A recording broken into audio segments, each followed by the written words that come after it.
C'est étrange comme le silence peut être la chose la plus bruyante dans une pièce. Depuis qu'il a quitté ce monde, les murs de notre maison résonnent différemment. Son rire ne danse plus dans les couloirs et la chaleur de sa présence ne subsiste que dans ma mémoire. Avant d'aller plus loin dans cette histoire, aime la vidéo et abonne-toi. Cela m'aide énormément. Chaque nuit, je m'assois au bord de notre lit. Les draps se souviennent encore de sa forme et je fais semblant qu'il est simplement parti pour un moment. Mais, au fond de moi, je sais que le chagrin n'est pas quelque chose dont on peut s'échapper. Il s'infiltre dans tes os jusqu'à ce que même les battements de ton cœur paraissent plus lourds. Je ne m'attendais plus à ressentir quoi que ce soit, ni de la joie, ni de l'excitation, ni cette sorte de douceur qui te coupe le souffle. Et pourtant, dans les moments de silence, une autre présence a commencé à réveiller quelque chose en moi. Une présence que je connaissais depuis des années, mais jamais de cette manière. Ses yeux avaient changé, ou peut-être les miens. Tout a commencé par des regards, pas ces coups d'œil distraits qu'on échange en se saluant, mais quelque chose de plus discret, de plus profond. Ce genre de regard qu'on sent sur sa peau avant même de le croiser. Je l'avais surpris à me regarder une fois. Non pas me regarder, mais me remarquer, comme s'il voyait plus que ce qui se trouvait devant lui. Il avait grandi, pas seulement en taille ou en âge, mais en lui-même. Il n'était plus juste un souvenir en arrière-plan de ma vie. Il commençait à faire partie de mon présent. Un matin, je suis entrée dans la cuisine et il était déjà là, préparant du café. La lumière du soleil caressait son visage comme si elle lui appartenait. Ses cheveux étaient un peu en bataille, les manches de sa chemise négligemment retroussées. Et quand il a souri, il y avait quelque chose dans ce sourire qui m'a arrêtée net.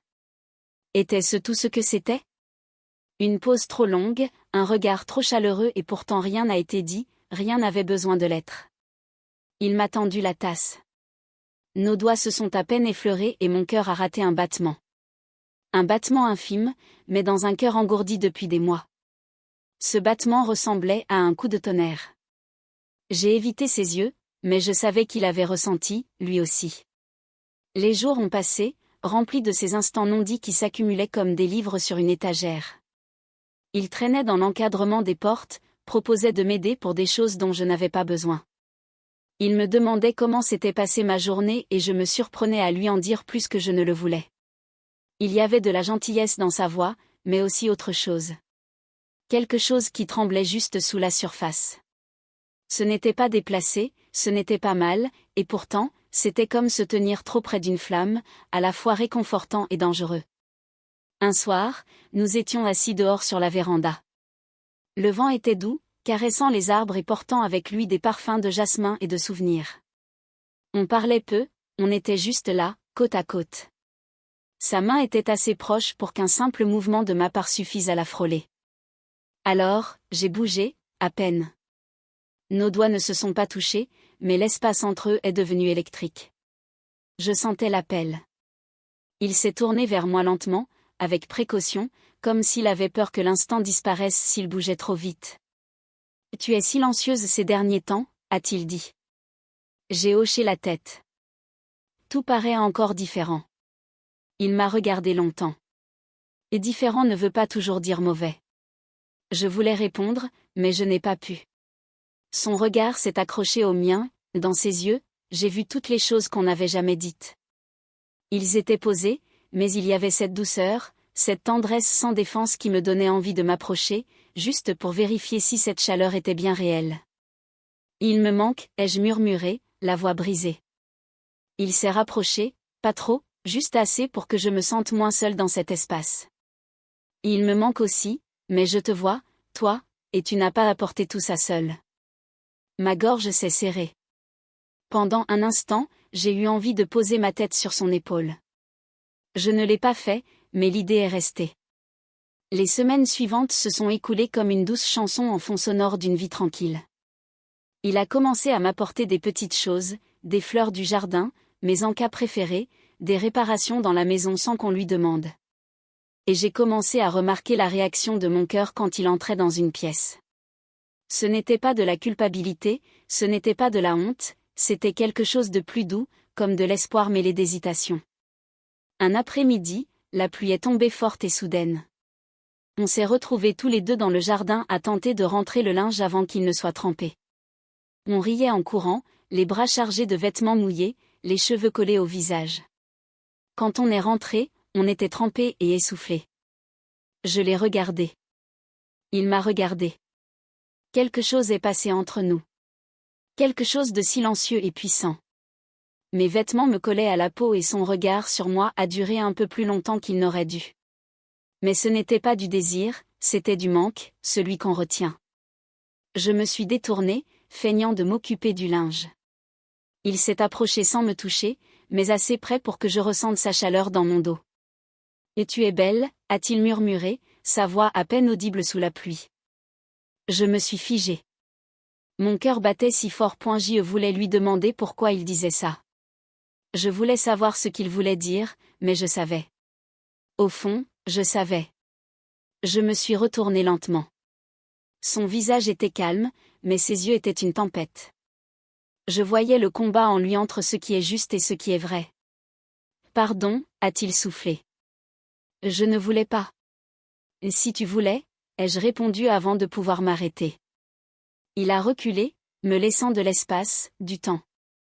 Je voulais juste que tu saches que tu n'es pas invisible, pas pour moi. Cette nuit-là, je n'ai pas dormi. Ces mots tournaient en boucle dans ma tête. Je n'étais pas invisible, pas pour lui. Et, d'une manière que je n'arrivais pas à admettre, ça comptait. Le lendemain, je l'ai trouvé assis près de la fenêtre en train de dessiner. Je ne savais pas qu'il dessinait. Je lui ai demandé si je pouvais voir. Il a hésité, puis m'a tendu le carnet. C'était moi. Pas dans le détail, pas dans la ressemblance, mais dans le ressenti. La courbe d'une épaule, la lumière sur le côté d'un visage et elle m'avait dessiné comme je me sentais autrefois quand on m'aimait, comme si quelqu'un avait mémorisé ma douceur et voulait la garder en sécurité. Je n'ai rien dit. Je ne pouvais pas. Mais je me suis assise près de lui, plus près cette fois, assez pour que nos bras se touchent et je ne me suis pas écartée. Les jours se sont mêlés aux nuits.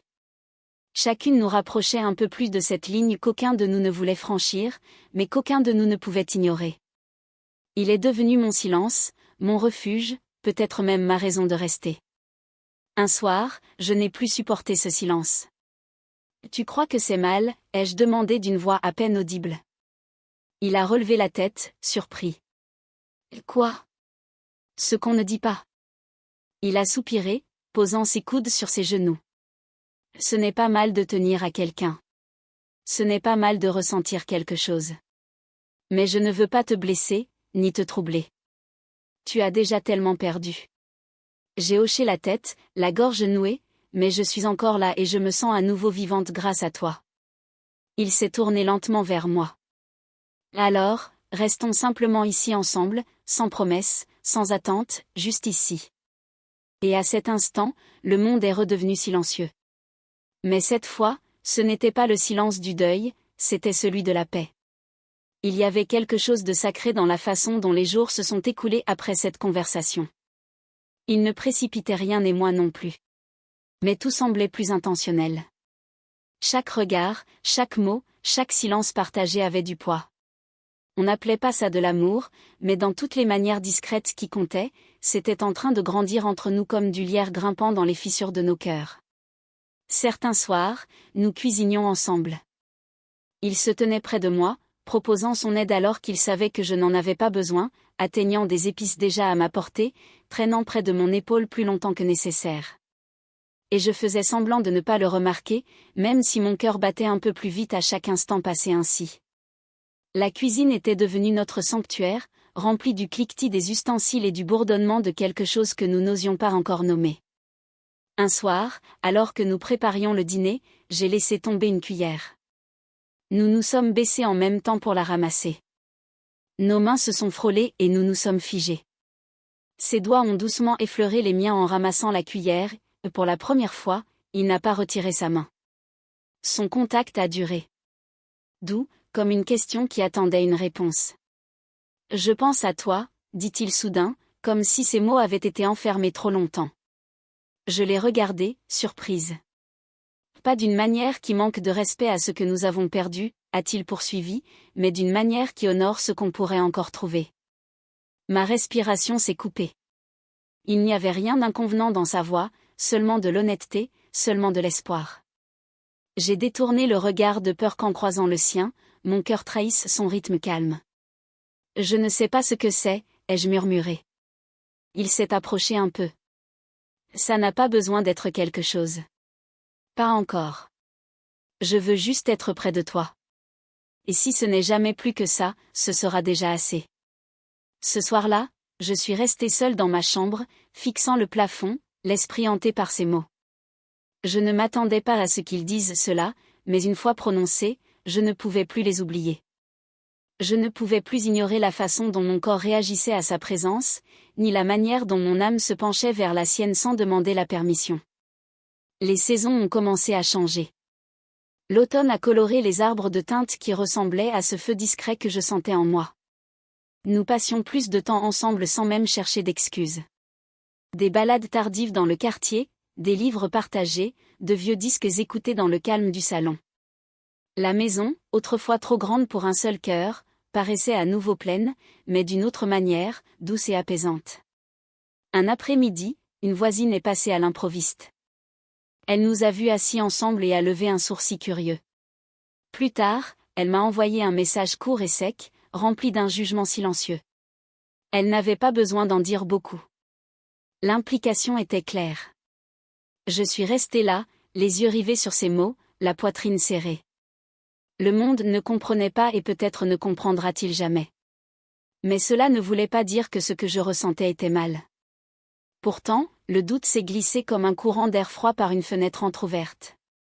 Cette nuit-là, je me suis éloignée, évitant son regard et limitant nos conversations. Bien sûr qu'il a remarqué. Il remarquait toujours. Il m'a retrouvée le lendemain matin dans le jardin en train d'arracher des mauvaises herbes qui n'en avaient pas besoin. « J'ai fait quelque chose » demanda-t-il doucement. J'ai secoué la tête, incapable de parler. Il s'est rapproché. « Alors, pourquoi me regardes-tu comme si j'étais quelqu'un que tu essayais d'oublier ?» Je me suis tournée vers lui, le cœur lourd parce qu'il serait tellement plus simple si je le pouvais. Il est resté silencieux un moment puis, d'une voix calme, il a dit « Je ne veux pas être ce qui est simple, je veux être ce qui est vrai. » Et, juste comme ça, les murs que j'avais commencé à reconstruire se sont effondrés à nouveau. Je me suis avancée, juste un peu, assez pour sentir la chaleur entre nous. Le soleil filtrait à travers les arbres, dessinant des motifs dorés sur sa peau. Il m'a regardé comme on regarde un tableau qu'on a peur de toucher, plein d'admiration et de douceur. « Je crois que j'ai peur », ai-je chuchoté. Il a hoché la tête. « Moi aussi, mais je préfère avoir peur avec toi que me sentir en sécurité sans toi. » Pour la première fois depuis des mois, je me suis autorisée à être portée, non par des bras, mais par la présence de quelqu'un qui ne me demandait rien d'autre que cet instant. Plus tard ce soir-là, assise sur le perron, je me suis appuyée contre lui, juste un peu point mon épaule a effleuré la sienne et je ne me suis pas éloignée. Lui non plus. Le silence s'est installé, doux et familier. « Tu te souviens de cette nuit où il a plu » demanda-t-il en souriant. « J'y pense tout le temps. »« Moi aussi » avouai-je. C'était la première fois que je ressentais à nouveau quelque chose. Il s'est tourné vers moi, les yeux cherchant les miens. Et maintenant, je baissais les yeux, puis les renvoyais vers lui. Maintenant, je ressens tout. Il ne répondit pas. À la place, il tendit la main lentement, repoussant doucement une mèche de cheveux derrière mon oreille.